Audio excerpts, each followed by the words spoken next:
കർത്താവിൻ്റെ നാമം മഹത്വപ്പെടുമാറാകട്ടെ.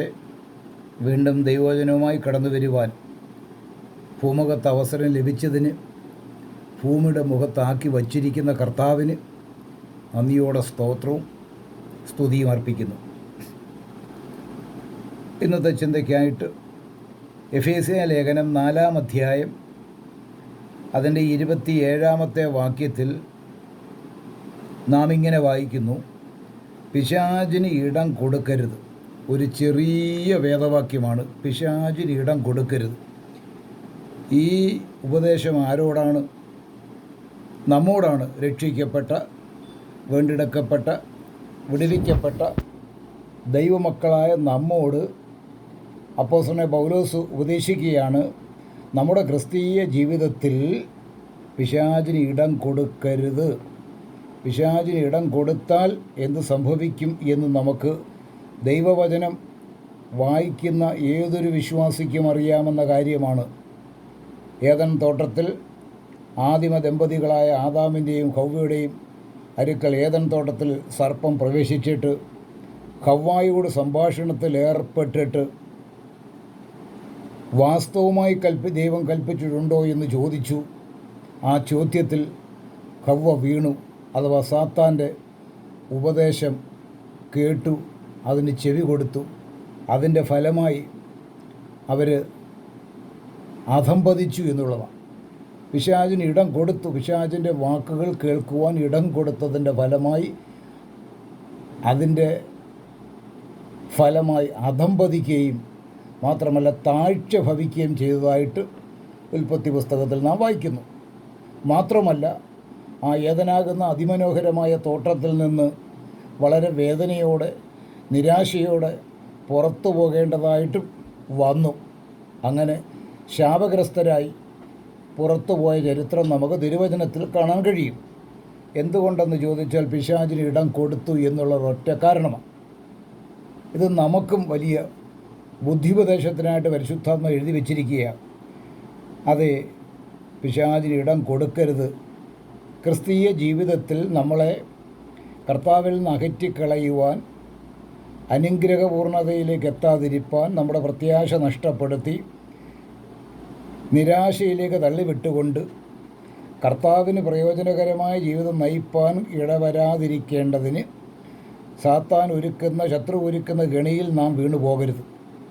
ഇവിടെ രക്ഷിക്കപ്പെട്ട ദൈവമക്കളായ ദൈവസഭയുടെ അംഗങ്ങളായ നമ്മോട് പറയുക, പിശാചിന് ഇടം കൊടുക്കരുത്.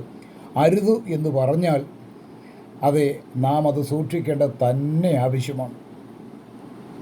ഇന്ന് എത്രയോ ക്രിസ്തീയ ജീവിതത്തിൽ എത്രയോ ദൈവജനത്തെ പിശാചിന് ഇടം ലഭിച്ചതിൻ്റെ ഫലമായി തകർത്ത് തരിപ്പണമാക്കിയ ചരിത്രം നമുക്കറിയാം. ലോകത്തിലേക്ക് നോക്കിയാൽ എത്രയോ ജീവിതങ്ങൾ, വിശ്വാസികൾ, ദൈവമക്കൾ പിശാചിന് ഇടം കൊടുത്തതിൻ്റെ ഫലമായി നിരാശയിലും പരാജയത്തിലും തോൽവിയിലും കടന്നു പോകുന്നത് നമുക്കറിയാം. പലവിധമായ പ്രശ്നങ്ങളിലും കൊടുങ്കാറ്റുകളിൽ ആടി ഉലഞ്ഞ് ഒരു ചുവട് പോലും മുന്നോട്ട് വെക്കുവാൻ പ്രാപ്തിയില്ലാതെ വാടി കരിഞ്ഞു നിൽക്കുന്ന കാഴ്ച നമുക്ക് ആത്മീയ മണ്ഡലത്തിൽ കാണാൻ കഴിയും. ഇത് ദൈവമക്കളായ നമ്മോട് അത് സൂക്ഷിച്ച് നമ്മുടെ ജീവിതം നയിക്കേണ്ടതിനും, സൂക്ഷിച്ച് ചുവടുകൾ വയ്ക്കേണ്ടതിനും, കർത്താവിനെ നോക്കിക്കൊണ്ട് ആ കർത്താവുമായിട്ടുള്ള നല്ല ബന്ധം നിലനിർത്തിക്കൊണ്ട്, പലപ്പോഴും ഞാൻ ഉപയോഗിക്കുന്ന ഒരു വാക്കുണ്ട്, കർത്താവുമായിട്ടുള്ള നല്ല ഊഷ്മളമായ ബന്ധം നിലനിർത്തി നാം മുന്നോട്ട് വളരെ കരുതലോടെ, സൂക്ഷ്മതയോടെ മുന്നോട്ട് പോകുമെങ്കിൽ പ്രിയ ദൈവവൈതലേ, നമ്മുടെ ജീവിതത്തിൽ ഒരിക്കലും പിശാചിന് ഇടം ലഭിക്കുകയില്ല. നാം വളരെ ചിട്ടയോടും വളരെ കരുതലോടും ഉയരത്തിലുള്ള ചിന്തിച്ചുകൊണ്ട് കർത്താവിനെ ധ്യാനിച്ച് കർത്താവിൻ്റെ മാർവിൽ ചാരി ആ കരം പിടിച്ച് നടക്കുകയാണെങ്കിൽ ഒരിക്കലും പിശാചിന് നമ്മെ തോൽപ്പിക്കാൻ കഴിയുകയില്ല. ഇവിടെ എഫേസ്യ വിശ്വാസികൾക്ക് ലേഖനം എഴുതുമ്പോൾ അതേ അപ്പോസ്തലൻ പറയുകയാണ്, എഫേസ്യ വിശ്വാസികൾക്ക് മാത്രമല്ല നമുക്കും നമ്മുടെ സൂക്ഷ്മതയ്ക്ക് വേണ്ടി പറയുകയാണ്, പിശാചിന് ഇടം കൊടുക്കരുത്. പിശാചിന് ഇടം കൊടുത്താൽ നാമും ആദാം ഹവ്വ ദമ്പതികൾ താഴ്ത്തപ്പെട്ടതുപോലെ, അധംപതിച്ചതുപോലെ നാമും താഴ്ത്തപ്പെടുവാനും അധംപതിക്കുവാനും സാധിക്കും, ഇടയാകും. മാത്രമല്ല നാം ആഗ്രഹിക്കുന്ന തലത്തിൽ നമുക്ക് മുന്നോട്ട് പോകുവാനും കഴിയുകയില്ല. അതുകൊണ്ട് നമ്മോട് പറയുകയാണ്, പിശാചിന് ഇടം കൊടുക്കരുത്. പിശാചിനെ രസിപ്പിക്കുന്ന, പിശാചിനെ സന്തോഷിപ്പിക്കുന്ന യാതൊരു വക നമ്മുടെ ജീവിതത്തിൽ നാം അനുവദിക്കരുത്. സകലത്തിലും സൂക്ഷ്മതയോടെ ജീവിക്കേണ്ട ഒരു ഉത്തരവാദിത്വം നമുക്കുണ്ട്. ചിട്ടയായുള്ള ദൈവവചന പഠനം, വിശ്വസ്തത, നമ്മുടെ മനസ്സാക്ഷി സൂക്ഷിച്ചുകൊണ്ട്, മനസ്സാക്ഷി നമ്മെ കുറ്റം വിധിക്കുന്നില്ല എന്ന് ഉറപ്പ് വരുത്തിക്കൊണ്ട് സദാ കർത്താവിൻ്റെ കാൽക്കൽ ആയിരിക്കുന്നൊരു അനുഭവം നമ്മുടെ ജീവിതത്തിൽ ഉണ്ടായിരിക്കണം. പ്രിയ ദൈവജനമേ, മാത്രമല്ല പിശാചിനോട് നമ്മുടെ കഴിവ് കൊണ്ടോ, നമ്മുടെ ശക്തി കൊണ്ടോ, വിദ്യാഭ്യാസം കൊണ്ടോ, സൗന്ദര്യം കൊണ്ടോ, ഈ ലോകത്തിലെ എന്തെങ്കിലും കഴിവുകൾ കൊണ്ടോ പിശാചിനോട് എതിർത്ത് നിൽക്കാം എന്ന് നാം ധരിക്കരുത്, ചിന്തിക്കരുത്. അത് നമ്മുടെ വ്യാമോഹമാണ്. ദൈവവചനത്താലും പ്രാർത്ഥനയാലും നമ്മുടെ നീതിയും വിശുദ്ധിയും അതേ വിശ്വസ്തതയും ഏറ്റവും ആവശ്യമാണ്.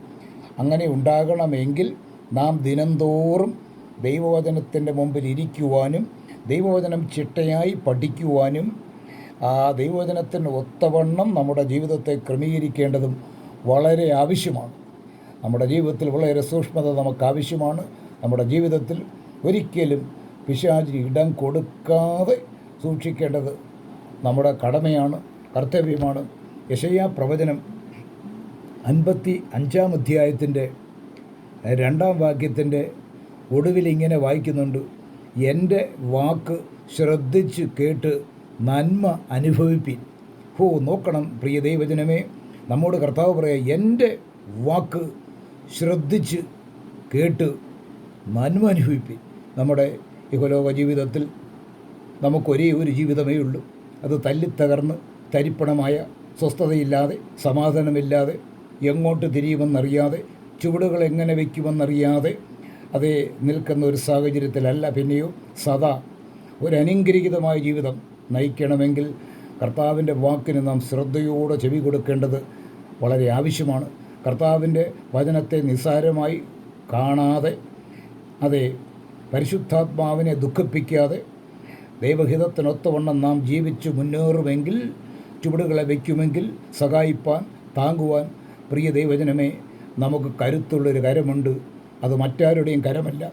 മാനുഷികമായ കരങ്ങളൊക്കെ ക്ഷീണിച്ചും തളർന്നും പോകുമ്പോൾ നമ്മളെ താങ്ങി നിർത്തുന്ന ബലവാനായ നമ്മുടെ കർത്താവിൻ്റെ കരം നമുക്ക് ശാശ്വതമായി ഉള്ളതുകൊണ്ട് ആ കരങ്ങളിൽ ആശ്രയിച്ച് പിശാചിന് ഇടം കൊടുക്കാതെ നമ്മുടെ ഭക്തിയെ മുറുകെ പിടിച്ചുകൊണ്ട് മേൽക്കുമേൽ കർത്താവിനുള്ള ഭക്തിയിലും സ്നേഹത്തിലും മുതിർന്നും എല്ലാ നിലയിലും നമ്മുടെ ജീവിതം ഒരു ധന്യമായ, പുറകിലോട്ട് തിരിഞ്ഞു നോക്കുമ്പോൾ നമുക്ക് സന്തോഷിക്കുവാൻ വക വല്ലതും വേണം.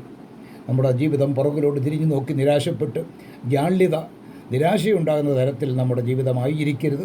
പുറകിലോട്ട് തിരിഞ്ഞു നോക്കുമ്പോൾ നമ്മളെ നടത്തിയ വിധങ്ങളെ ഓർത്ത്, കർത്താവിന് വേണ്ടി നാം ജീവിച്ചതും കർത്താവിന് വേണ്ടി പ്രവർത്തിച്ചതും കർത്താവിൻ്റെ ആ വഴികളിൽ നടന്നത് ഓർത്ത് നമുക്ക് സന്തോഷിക്കുവാനും പുഞ്ചിരി തൂവാനും ആകേണ്ടത് ഏറ്റവും ആവശ്യമാണ്.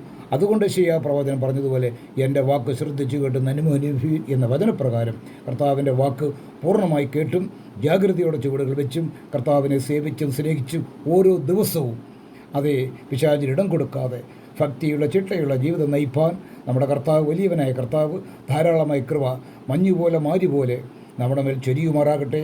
അതിന് കർത്താവ് നമ്മളെ സഹായിക്കട്ടെ. വളരെ ശ്രദ്ധയോടെ നമുക്ക് ചൂടുകൾ വയ്ക്കാം. അനുഗ്രഹീതമായി കൃഷി നമുക്ക് നയിക്കാം. കർത്താവിൻ്റെ വിലയേറിയ നാമം മഹത്വപ്പെടുമാറാകട്ടെ.